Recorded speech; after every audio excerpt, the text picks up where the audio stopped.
ገደፉሉ ንጎይታ ተስፋ አይትቁረጹ በመከራ ነገርኩም ገደፉሉ ንጎይታ እጅኹም ጊዜለዎ መኸተምታ ጊዜለዎ መኸተምታ ጊዜለዎ መኸተምታ ጊዜለዎ መኸተምታ ጊዜለዎ መኸተምታ ጉዳይኩም ገደፉሉ ንጎይታ ተስፋ አይትቁረጹ በመከራ ነገርኩም ገደፉሉ ንጎይታ አጅኹም ጊዜለዎ መኸተምታ ጊዜለዎ መኸተምታ ጊዜለዎ መኸተምታ ጊዜለዎ መኸተምታ ጊዜለዎ መኸተምታ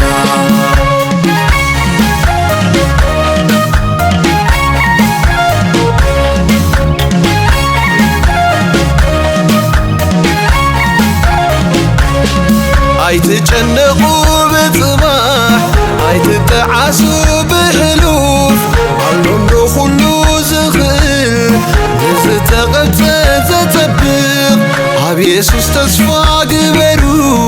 ኩሉ ዝኽእል ንሱዩ ብዕድልኩም ኣይትጓዩ ኢየሱስ ታሪኽ ይለውጥ እዩ ኢየሱስ ንነገራት የጸብቕ እዩ ርአያ እንዴ ኣብ ሕይወተይ ክትሰርሕ ኢዱ ምስክሬ ኢየሱስ ንነገራት ከም ዘጸብቕ ኣይተማርሩ ኣምላኽ ኣሎ ተስፋ ዘስንቕ ጉዳይኩም ገደፉሉ ንጎይታ ተስፋ አይትቁረጹ በመከራ ነገርኩም ገደፉሉ ንጎይታ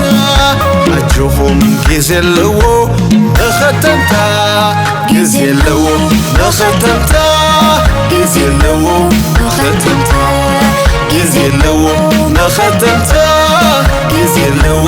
መኸተምታ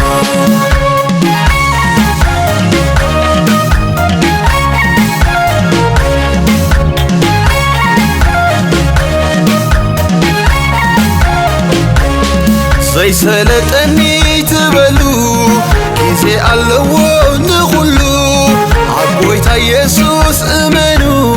ዝሰኣኖ የለን ንዑ ንሰይጣን ደገይ ትኽፈቱ ኣይተጉረምርሙ ይትጓዩ ከጸብቆዩ ንኹሉ ንኢየሱስ ዝጨንቆሎ ድዩ ይለውጥ እዩ ኢየሱስ ንነገራት የጸብቕ እዩ ርአያ እንዴ ኣብ ሕይወተይ ክትሰርሕ ኢዱ ምስክሬ ኢየሱስ ንነገራት ከም ዘጸብቕ ኣይተማርሩ ኣምላኽ ኣሎ ተስፋ ዘስንቕ ጉዳይኩም ገደፉሉ ንጎይታ ተስፋ አይትቁረጹ በመከራ ነገርኩም ገደፉሉ ንጎይታ አጅኹም ጊዜለዎ መኸተምታ ጊዜለዎ መኸተምታ ጊዜለዎ መኸተምታ ጊዜለዎ መኸተምታ ጊዜለዎ መኸተምታ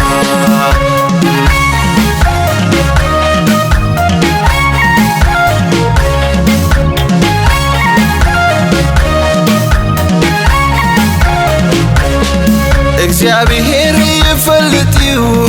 ነገር ኩሉ ንጽቡቕ እዩ ንሓልፎ ኩሉ ርኦ እዩ ድምፅና ኩሉ ሰምዖ እዩ ነገራት ኣብ ዝተቐብፁ ኣልዓዛር ተንሥኡ እዩ ንኢየሱስ ዝጨንቆሎ ድዩ ንምንታይ ኢድኩም እትህቡ ኢየሱስ ንነገራት የጸብቂው ርያንዴ ኣብ ሕይወተይ ክሰርሕ ኢዱ ምስክሬ ኢየሱስ ንነገራት ከም ዘጸብቕ ኣይተማርሩ ኣምላኽ ኣሎ ተስፋ ዘስንቕ ጉዳይኩም ግደፉሉ ንጎይታ ተስፋ ኣይትቁረጹ ብመከራ ነገርኩም ግደፉሉ ንጎይታ ኣጆኹም ጊዜ ኣለዎ መኸተምታ ጊዜ ኣለዎ መኸተምታ ጊዜ ኣለዎ መኸተምታ ጊዜ ኣለዎ መኸተምታ ጊዜ ኣለዎ መኸተምታ